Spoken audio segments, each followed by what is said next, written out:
Greetings, I am Erin Patton, metaphysical master in a millennial age, and it is my life's purpose to guide you and organizations along an enlightened path.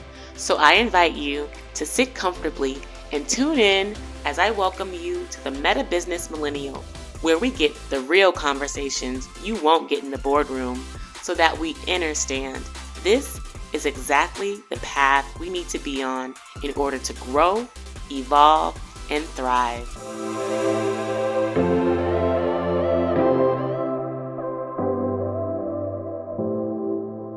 Greetings, I am Erin Patton, also known as Master L, and welcome to the Meta Business Millennial.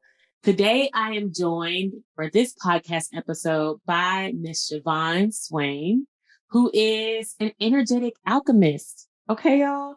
I don't even know if y'all know what that means. I certainly don't know what that means. So I am looking forward to hearing from Miss Shavon on how you go from being a therapist, a formally trained social worker, all of these great, amazing accolades to now a very kind of woo-woo title. So without further ado, welcome Shavon to the Meta Business Millennial Podcast. Thank you so much, Erin.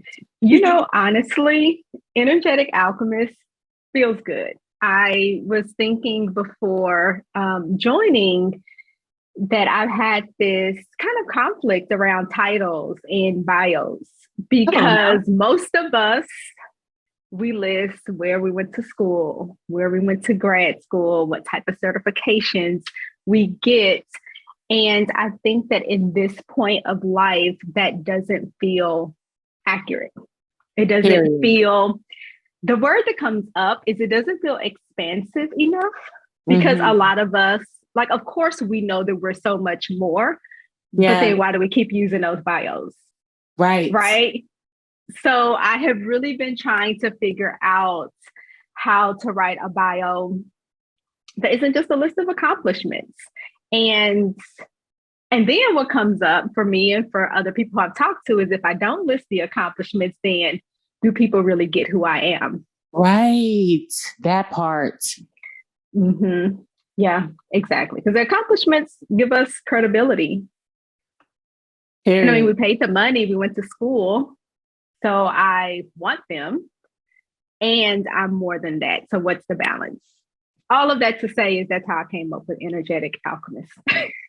Well, I love it. And it may change. It may change next week, but that's where I'm at today.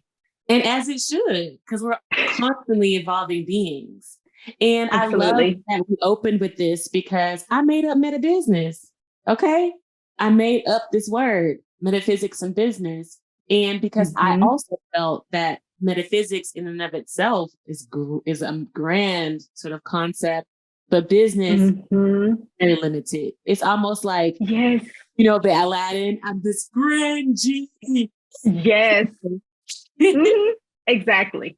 And so it's also, I feel like how titles feel. And I love that we're opening with this as a conversation in a business podcast, a business inspired podcast, because so many of us, our identities are tied to our titles. I being one of those people. Yes. Were you going to say something about that? It just hit in the moment because I work with a lot of women, a lot of Black and brown women, and titles and education were the way out. So we went for it. And then we get there. And then there comes a point where we have to reconcile all of that. Because a lot of people get the titles, they get the job, they get the labels, but that isn't what we thought it was going to be. And then we have to figure out, well, then what?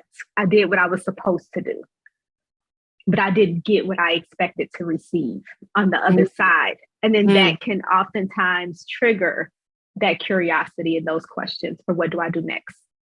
Come on now, that was my path. That's why I always say that I went from Harvard to healing because, I worked so damn hard my whole life, academically, professionally, and putting on whatever masks I could to just show up as best as I could. And after I did 3 years in this very prestigious institution, I felt so empty. Like who the fuck am I? Like, I don't feel any, Mhm. actually I feel worse in the inside. I actually feel empty. I don't really feel like I have that many more friends or networks per se. So what did I do this for? Begs the question. So Right. after you kind of hit, you were saying like you kind of hit like this, for me, it was like a cataclysmic moment where it's like, what do I do? Who am I? Where do I go? Why am I here? Like, I'm asking myself all these questions, which led me down what I call um, now like my real education path. Mm. Hmm. Absolutely. And I think those questions are important. I reflect often on like, because people ask, well, how did you get here? Right? Whatever our title is, wherever we are in life. And for me, I feel like I was always leery of being boxed in, Okay. even younger.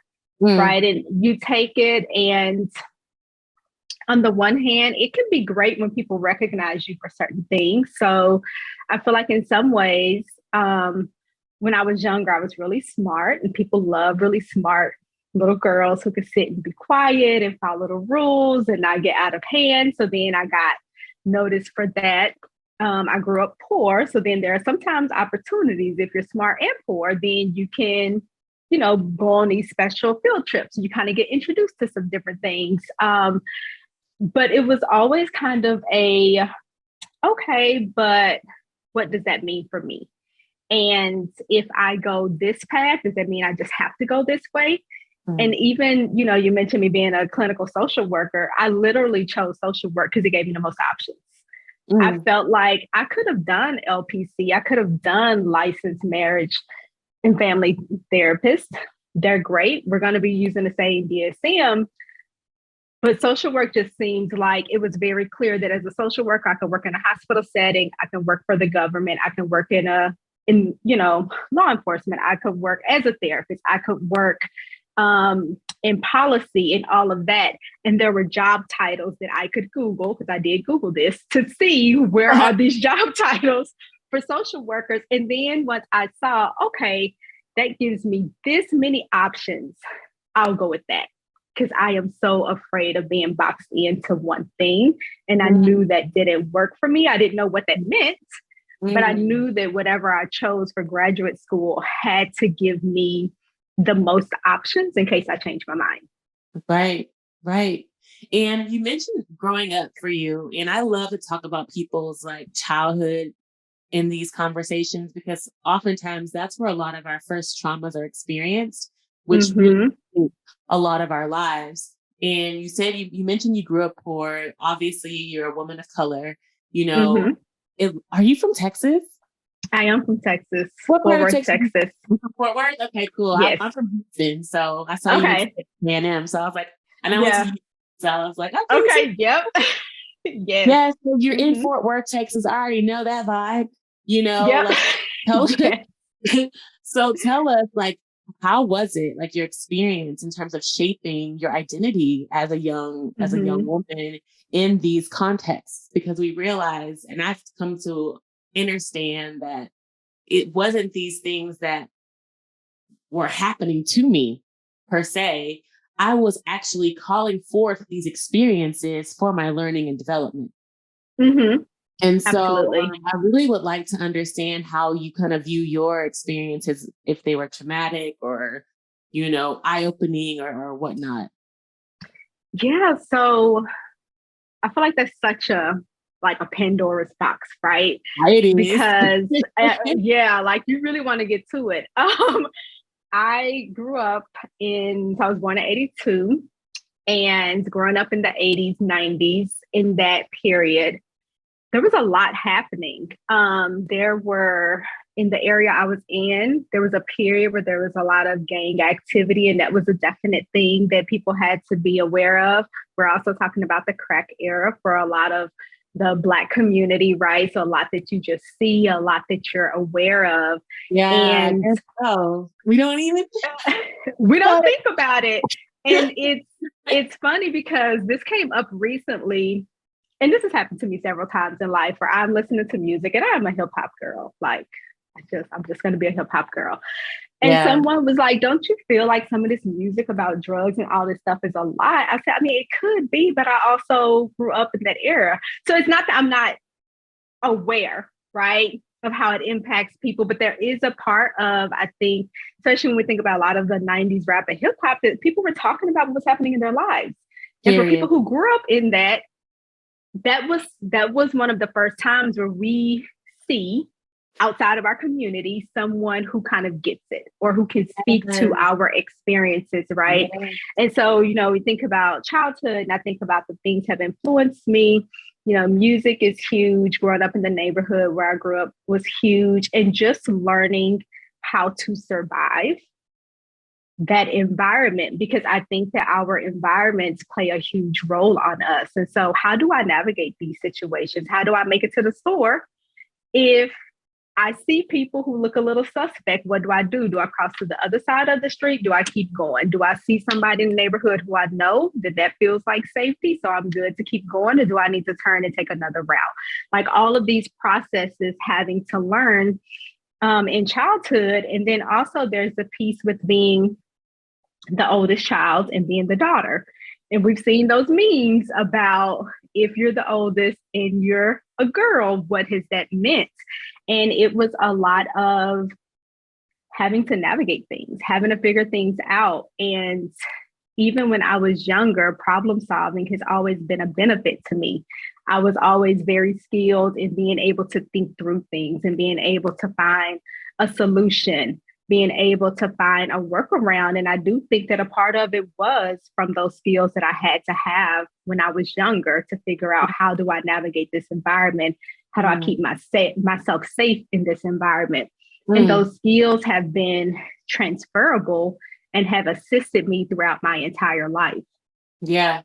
And what's interesting when you say that, those skills, is that they essentially just get upgraded, because like the skills we used to be safe in that kind of environment probably weren't the highest grade, Right. Like for some women, it looked like cursing people out, Mm-hmm.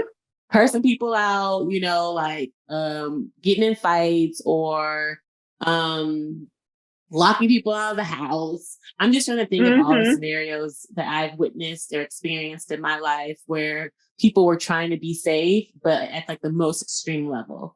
And so, now as an adult, when I experience, because I am right now in many ways experiencing kind of like a karmic loop of some of these, you can say, aspects of my generational healing that's happening. And I'm like, how the hell did I think this behavior was normal? Like getting called a bitch and cursed out and finched in your face. Like this was actually normal. And now I'm like, go to the police station. I'm calling 911 on your ass. You know what I'm saying? Like, yes, this is inappropriate, sir. Yes, like, so exactly. I really am grateful, I have to say, for the upgrades, because, how we were essentially socialized or programmed as children in terms of what actually was a healthy masculine or a masculine behavior or even a feminine behavior. Now in a more state, it's very much a toxic masculine energy or toxic feminine energy. So I don't know if you have some, personal narratives or anything that you can speak to that in your own upbringing or your own life that you may want to shed light on. Yeah, I would say for me, it was literally silence. So I was not the person who was going to do all the things. My coping skill was just like, have you ever seen that meme of Homer Simpson where he just backs into the bushes? My entire life. What they say, that sound like, you know what, I'm out. And I may be physically present, but my mind, I'm out of this conversation. So yeah, I feel you. It has been a process of me, when I was really young. I can vividly remember, like, I don't even know the scenario, but me hiding behind my mom's leg. Like, and there was probably nothing going on. It was probably just some new people we were meeting, but just me, clinging to her. And also in hindsight, I was a little kid, probably 4 or 5. My mom was super skinny. And I was thinking in hindsight, there's no way I thought I was really hiding behind this woman's leg. They could clearly still see me, but it was that theme, right? And being quiet and using silence and sitting back and observing. And you also get acknowledgments for that. I remember having a teacher in 3rd grade tell me there could be a tornado and Shavon would still sit here and be quiet. And at first I was like, that's good. But then later on, I was like, hold on. What if I don't want to sit and be quiet? Or why wouldn't I have gotten up to say something? Right. And I think that, in school, if you can sit and you can be quiet and you get good grades, it's all good. And you get a lot of positive reinforcement for that behavior. So then my learning throughout the process was then, where's my voice? And what did I do with my voice? And how do I speak up when I need to? And it wasn't until I was out of college from A&M with my undergraduate degree, working in community mental health, and having a lot of compassion for my clients who had pretty significant mental illness that they were dealing with, and having to advocate for them, right? Whether it was with the medication change that they needed and we weren't able to get in as early as possible, and calling and trying to negotiate on their behalf to get an earlier appointment, or having to advocate for them in what at the time seemed very small ways. But what actually ended up happening was I was able to realize that, I do have a voice and I can use it and I can get results. So I can speak. I'm good with words. I know how to navigate these situations because I still have those problem solving skills. So even though I was quiet, somebody could say no. I may not respond immediately, but internally I was like, no, there has to be another way. And then I would just go find the other way and I would come back. And I think that has been my process, whether I'm working for the county, for the government, someone's like, no, and I'm not going to give a big response. That's just not me, but I'm also not done with the conversation.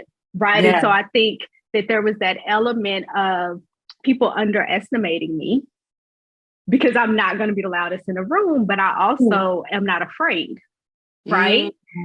So it was kind of like a lot of instances of me finding my voice and speaking up, and then people being kind of shocked. Well, I didn't really expect that we would be revisiting this again. And I would just feel like, well, why not? I wasn't done with the conversation. But I'm saying it just like this. But I'm not done with the conversation, and you're also not going to dismiss me. And so learning that my voice could be used and could be powerful, and really learning that through advocacy work.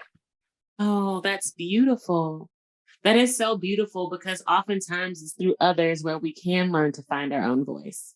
And maybe actually it has to be that way, because as we think about who we are as divine beings, as energetic beings, it's almost as if we don't exist without the reflection of others, or the reflection of ourselves. And so we have that. And that resonates with me so deeply, because I too, even though I had a lot of the chaos around me, was very suppressed by emotions. I was an outgoing kid. I performed very well. However, in terms of speaking my truth, you're not going to get it. Okay. Right. So, so for me, it took me till my late 20s, well into my adulthood, before I even started to speak about some of my life experiences or my childhood experience or childhood traumas that I now openly talk about every day, all day. However, that deeply resonates with me in terms of finding your voice. And I think for our listeners and people that are watching this, that this is something that is of vast significance in your healing journey, is finding your voice, speaking your truth, and really knowing the difference between the two. Because sometimes we're saying things or speaking things that may not be in honor of ourselves. Absolutely. And it takes refinement. It takes time to really understand, well, is that coming from me, or is that coming from my mama, or coming from my teacher, or coming from my boy, or whoever it's coming from? Yes. Because we are oftentimes not thinking our own thoughts. I love to say that too. And for finding your voice. Can you speak more to how you started to refine that? Because going from an advocate for your clients to now sitting at a table and being like, okay, I'm not done. That Mm-hmm. takes some courage, Yes, it's a little bit courage harder. and time. Yes, absolutely. Absolutely. Courage and time. And that was a difference of like me being 22, fresh out of college, and then me being in my 30s. Okay. Okay. So I would really encourage people to have grace with themselves on the process. Yes. And there were definitely some hiccups. There were definitely some moments where I had to go back and apologize because I found my voice and I was real excited. Was real excited about it. And somebody said something and I said something. And it just was like it was a situation, right? And so that refinement definitely came over time. It took me being curious with myself. And okay, so in this moment, I felt comfortable saying something, and this one I didn't. What was the difference? Yeah. And kind of realizing what is it within me that's like, this is a green light, this is a red light. And knowing that sometimes it was really just that I had something to say or I didn't have something to say. Sometimes it's that simple, but I had to kind of do the work and be curious with myself to not just judge it. Because I think we always can finish a situation and say, well, I should have done this, I should have done that, right? But in that moment, did I actually have something to say? I may have still been processing. Yeah. And to give myself that grace to where it doesn't always have to be an instantaneous thing. Yeah.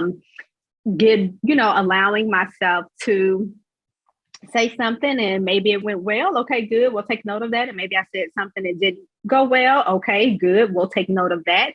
And to, as much as possible, remove that constant inner critic who wants me to analyze every single thing. And something you mentioned that I'm so happy we said is about us existing in relation to other people.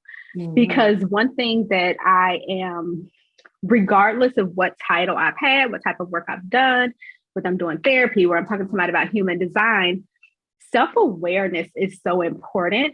And I think that so often people think they're self-aware, but they're limited because no one can tell them anything. Yeah. Right. And it's like, that's not it. That's not it.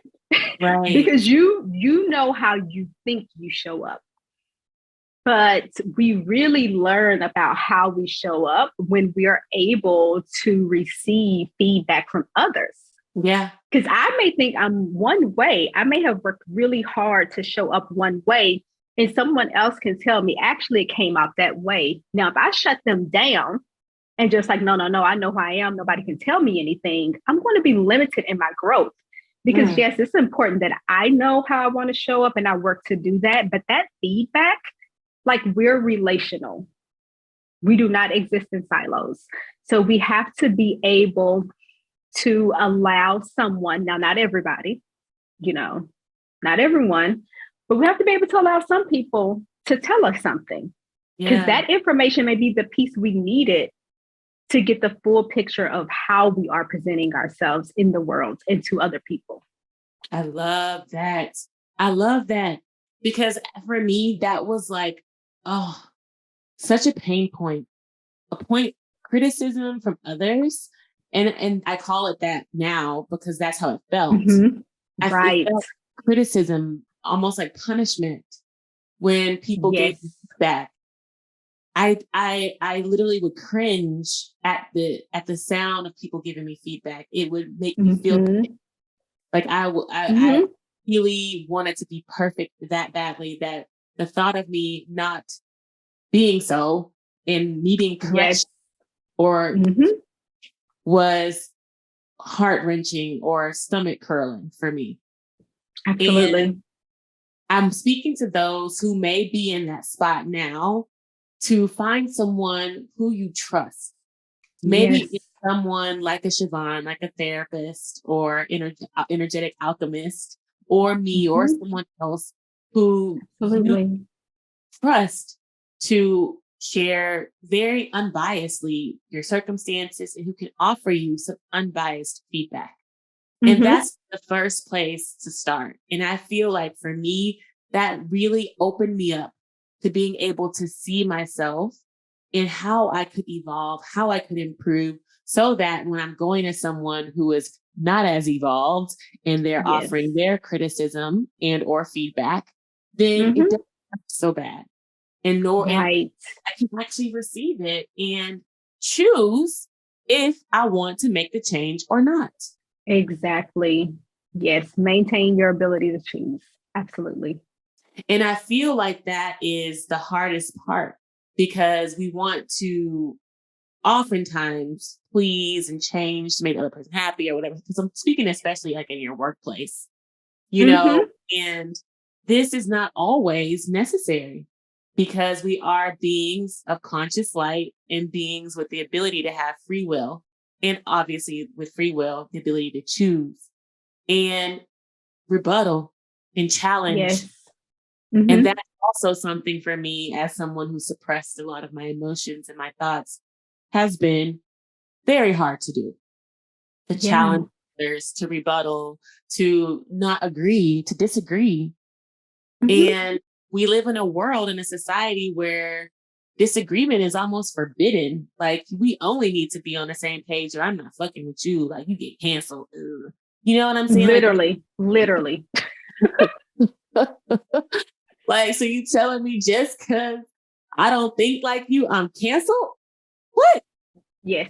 And so this is an energy that we must, I believe, I always say we have to integrate it and ascend from it in order to achieve greater things in our lives and in this world. And we have to be able to communicate our differences, receive some ugly, harsh feedback if we have to, and figure out if that's us or not. And if it's for us, then maybe we don't need to be in the same space as that other individual. And that's okay. Yes. Right. Yeah. And so I feel like this is some gems that we're uncovering and discovering in this conversation, because it's really something folks need to kind of process. And I loved how you said that. Like, maybe I'm still processing. That's why I don't have a quick, witty, comeback. Yes. Give all of them afterwards. And you're like, exactly. If I went like, dang it. But it's like, you just are a guy, you're just processing. And that is okay. And so there's so many stages to this and phases, but I just had to say that this is really resonating with me. Yeah, I'm glad it is, because I think it's hard, and feedback is hard because we don't want to disappoint people. Yeah. Right. And a lot of, I have this philosophy, and I'm just saying it today. I don't know. It might be a philosophy. It may not be, but most things are neutral. Right. So you think about emotions. People are very emotionally avoidant. I've heard people say, I just don't want to be angry. I just don't want to deal with that. And I'm like, anger is neutral. Anger is just minding its business, because you're not trying to avoid happiness, right? Anger is neutral. We don't like the behaviors that people engage in when they're angry. Yeah. And then when we ask them, well, why did you, hit Johnny? Well, I was mad, right? But the reality is, I can feel anger and not hit someone. So anger is one thing. And then I have the behavior I engage in. But because we don't separate things out, we put everything together, right? I don't want to feel this, or it doesn't feel good. A lot of things don't feel good. We have this idea that if it's good, it's going to feel good. Yeah. I don't know. I have kids. Labor doesn't feel good, right? Like, we want the end result, but we don't want to go through the discomfort to get it. And so a lot of it is, how can we widen our threshold of tolerance for discomfort to allow the things to be what they are? Yes. Because a lot of things just are, but then we get upset about it. And then we become, that thing is bad. And I'm kind of like, that thing was minding its business. You just didn't like it. And we have to get clear with ourselves on that. How many things am I saying I don't like, or it made me upset. When it was neutral, it made me feel uncomfortable. It made me question some things. And now I just kind of want to reject it. But if we can break it down to, okay, this is the thing. This is how I felt about it. I can feel that way and that thing not necessarily be bad, but I'm uncomfortable. Yeah. Then we're being accountable. Then it's that not just this thing over here, that person over there. It's, I was really uncomfortable. Yeah. What am I going to do with myself? Yes. Because I'm the one that's uncomfortable with it. Yes. Feeling the feelings.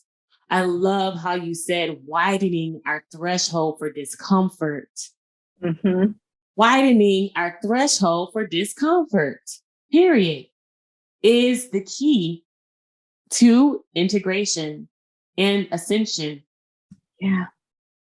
I have been going through this for the past few months. I've been going through some really challenging times in my life, very challenging. But I called it forth because I am on an accelerated ascension path. Okay. Yeah.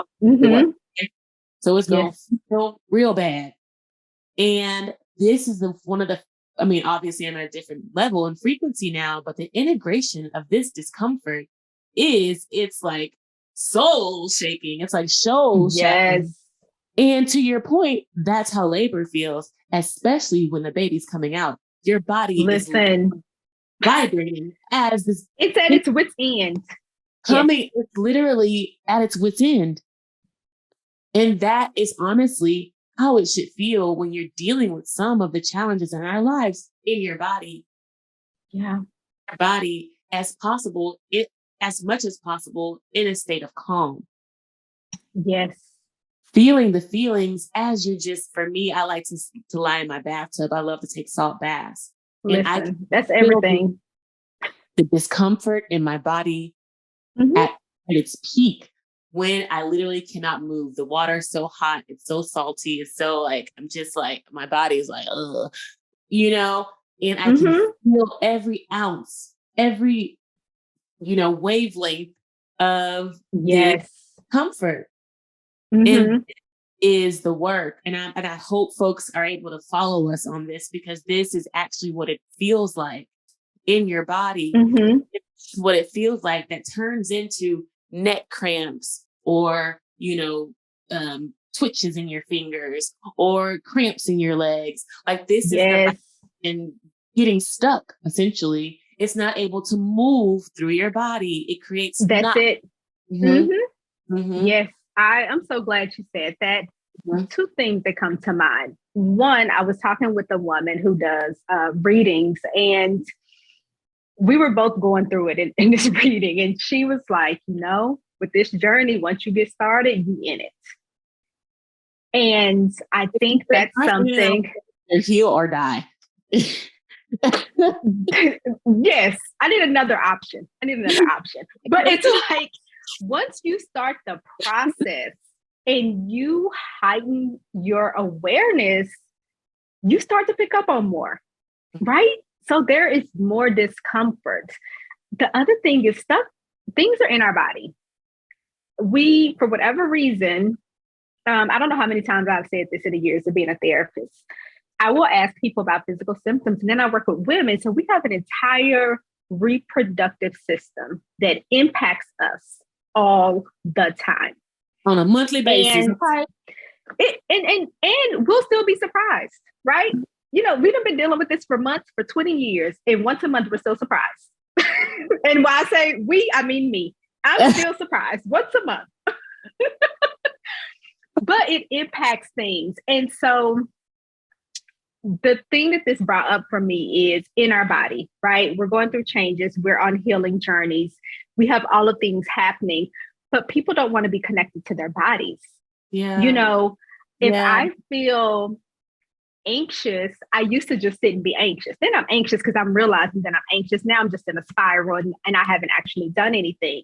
Yeah. Now I can feel that, and I may need to get up and pace around the room. I may just shake out my arms. I do a lot more somatic work, especially because I work with a lot of Black and brown women. We hold generations of trauma in our bodies, in our wombs. What are we doing with that?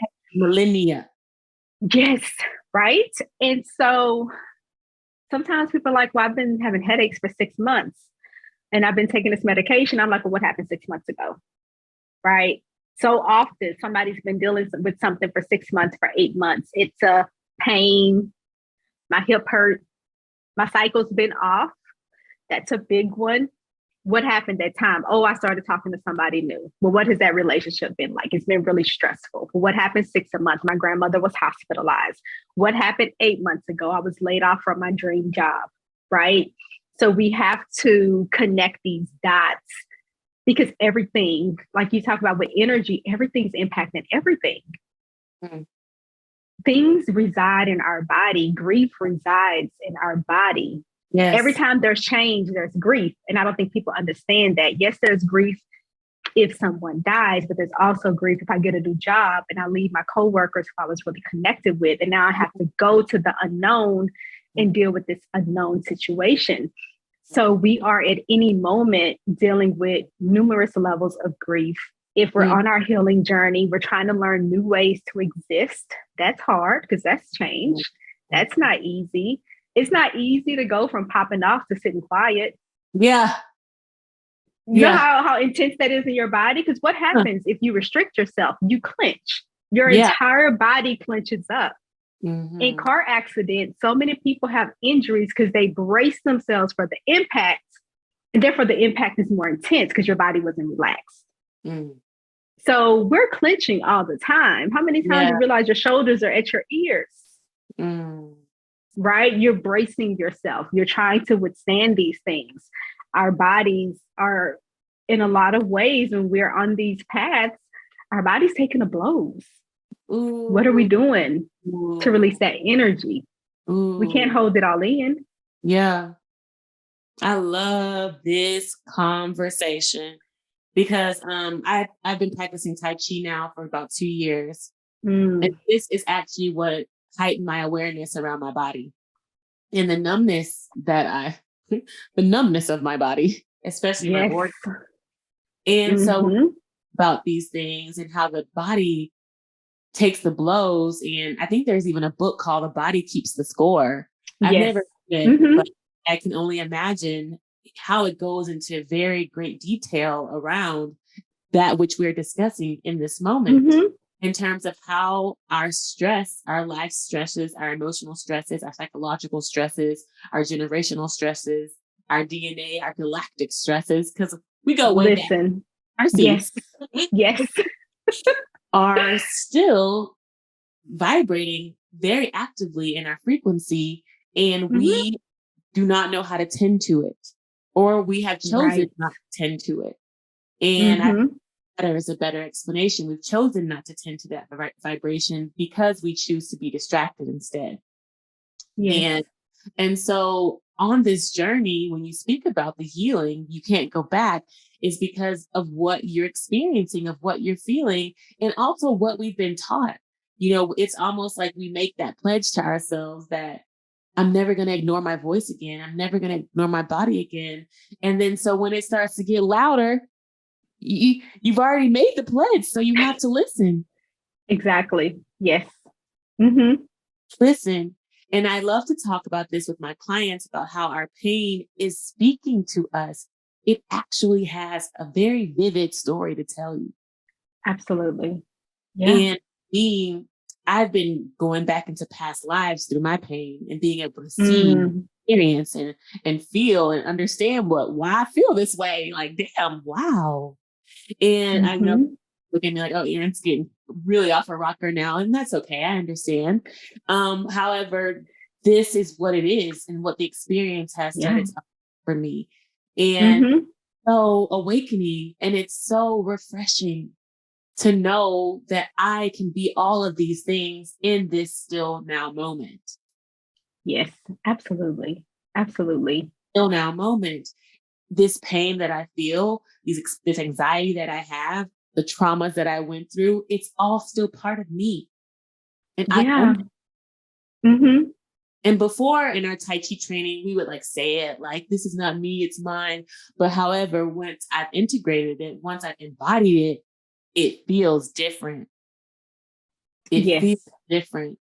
And so I really want to encourage folks that are listening, that are watching, that are trying to follow along, or maybe are following along, to really start to look at your pain differently and really Yes. start to listen to it. And I don't know if you have any tips or tools that you share with your clients, but I'd love to like hear what you do in terms of how you listen to the pain or how you encourage people to really imbibe in that threshold of discomfort. Yes, absolutely. I appreciate so much that you said that because, again, pain is one of those things that we think is bad, right? Yeah. Because it feels bad. Does Yeah. not feel good. And I like to think of a multitude of things, pain, emotions, anxiety as vessels of communication, which is very much in line with what you're saying. Mm-hmm. So sometimes I may ask someone, I do a lot of somatic work. So I may say, close your eyes. We're going to do a check-in. Okay, you said you're feeling angry. What is that anger communicating? Like if that anger is a vessel of communication, what is it telling us in this moment? And then when you talk about integration and embodying, where is that anger stored in your body? 9 times out of 10, a person can say something. I will ask them, but they'll be like, what? And then I said, close your eyes, take a few deep breaths. I'll guide them through it. Oh, it's in my lower back on the right side. Right? It's in my chest. Where's the anxiety? It's in my stomach, right under my rib cage. Yep, that's Where's the pain of the sexual assault? It's in my right hip. Where are you noticing this people pleasing? My feet just feel so heavy. And you think about that. If you're carrying the weight of other people's happiness, your feet are probably tired. How much are we carrying? Where is it being stored? What is it communicating? And there are things, a lot of times, certain things show up in certain parts of the body. Yeah. Consistently. Yeah. And how do I recognize that? How can I release that? So I will work in a somatic session, helping somebody release it. Okay, you're really angry with your dad. What color is that anger? Okay, it's lime green. Let's close our eyes. Imagine the lime green smoke, right? Because we have to make it visible and you're going to exhale it. So on every exhale, you're getting all of it out. And then I allow people to tap into their body to tell us when we're done, right? I don't know when we're done.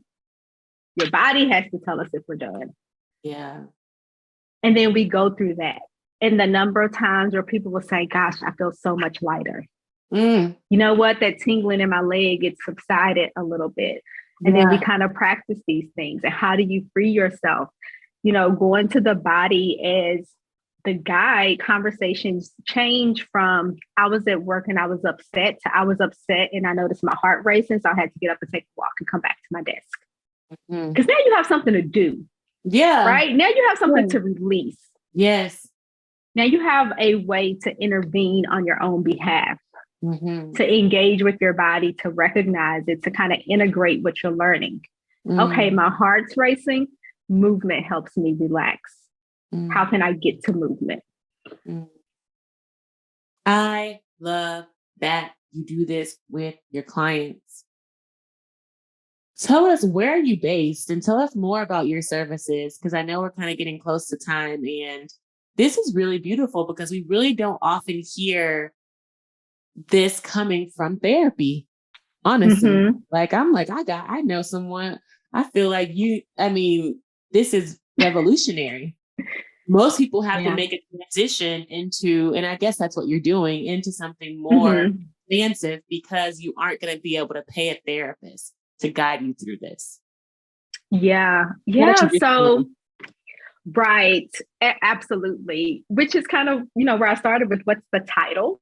What do I call myself? And a little context is I think a part of this was from me observing people, right? Because if you're quiet, you can pay attention. And I would just notice whether I was in church, such and such was really tight today. Somebody else was really dancing around. Somebody else was this. And I was always just curious.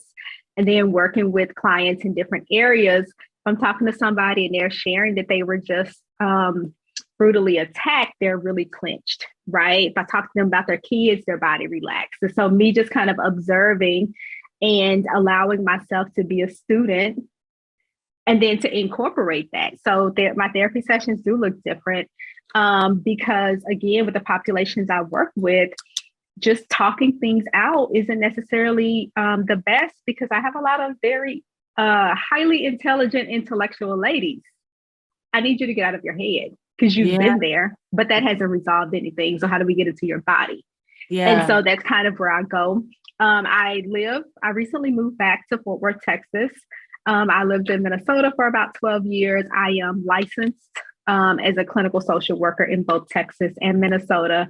I did do a pivot last year where I did some human design training and I've started incorporating that. And then I have added additional services where I kind of combine my knowledge really of the body, which is somatic work, with human design and offer readings and then coaching services there. And do you have to be in the Fort Worth area to service clients? Where are most of your clients residing? So it depends on the service they want. So what I'm doing with therapy, I really just kind of focus on therapy. A person needs to meet, they need to be one of the areas I'm going to focus in, which is going to be grief and trauma. I think that they're all tied. I know we kind of tease things out, but I do a lot of intense trauma work, people who recently be involved in major shootings or assaults or lost a child or something like that. So I definitely have a love for that deep trauma and grief work. But then in terms of these other services, I really want to help people get in touch with their body and to embody some of those things. And to me, what has been most effective is that somatic work, guiding people towards breathing. Where are you feeling the things? Okay, you don't like your dad. Where are you storing that in your body? Let's talk about that. Talking about, how to pay attention to your body so that you can actually know what you're feeling. Because you mentioned the word numb earlier. Some people don't even know what the emotion is. So how do I help you get connected? And that is really going to be just that deep somatic type work. I love to incorporate human design. It provides a good foundation. All of it is helping the person understand themselves better so that they know how to navigate their life, whatever that looks like. And for those services, a person could be anywhere. That is the area where I've been really trying to build that out and figure out what that looks like for me also. And so that's kind of, what the offers are right now. Awesome. And to clarify, your clients can be anywhere, or are they based in Texas? Yes. Okay. They could be anywhere. Mm-hmm. Okay. That's beautiful. Yep. Beautiful. Yeah. And do you have any sort of upcoming exciting things happening with your business or any, cool things to share? Yeah. One thing that I have been working on, and this is, I don't know if you've had this thing where you have an idea, you kind of start, life happens, you got to come back to it, life happens. So I have these journaling cards that I have been working on.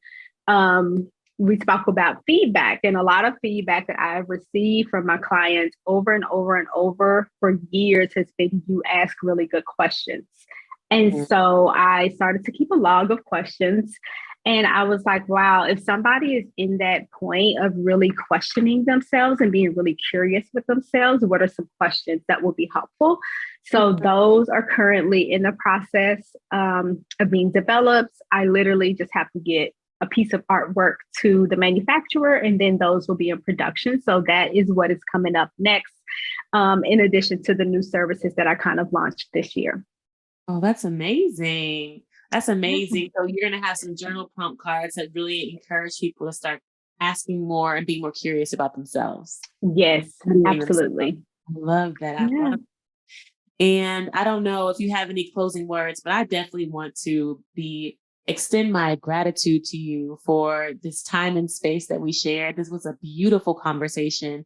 I really need to integrate this and process all this, because I'm trying to think what would even be the title, the highlight of this conversation, because there were so many gems from what we discussed today. So I definitely think for me, it has to be the expanding our space for discomfort. That really, really just hit home for me. And And so I hope that those who make it all the way to the end can sit with that and really start to integrate more of what you shared in terms of how you are growing your business into the somatic work, into getting into the body, and really understanding that we are not just mind. We are not, because trust me, when I went on my metaphysical journey, I was ready to just astral travel. I was ready to just come out of my body, and I know a lot of people that way, but we came to earth for this earth experience and to be in this body, and we must not ignore it. So I feel like that's Yeah, I appreciate that reflection so much, because we talked about a lot, but I said I love the word expansion, and this conversation was so expansive. I too will need to process, because this has been so good. The one thing I would say is that as people are on their journey, do not become your own enemy. Allow yourself to go with the ups, the downs. I know it is so hard to do things without judgment of ourselves. And this is something I work on every day. But the more you can give yourself grace, like the world is going to give us enough, right? To fight against, to enough pushback. I don't need to add myself to the list of people I'm trying to fight against.